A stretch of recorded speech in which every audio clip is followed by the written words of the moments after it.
What did God say?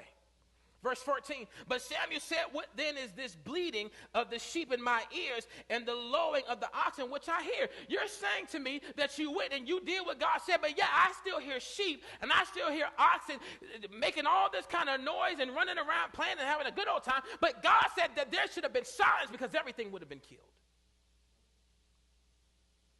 You made yourself to believe that you are in the will of God.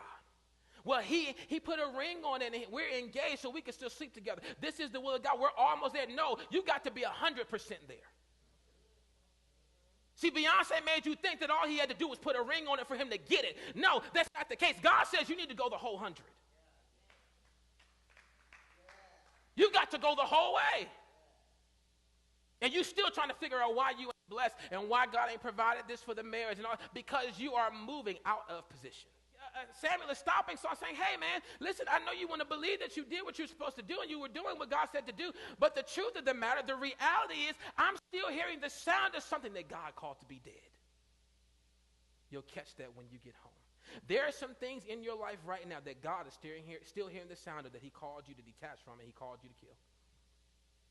There's some relationships that God called you to kill and that should die off, but yet God is still hearing the sound while he's also hearing you. God, can you bless me? God, can you get me out of this? God, can you do this? God, can you do that? God said, well, can you do what I've asked you to do and remove yourself from this situation?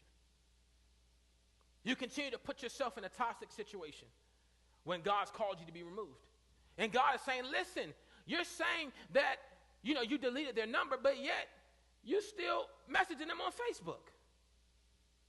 You say, well, God, I don't smoke weed no more, but yet you still got the weed man's number in your phone. How does that work?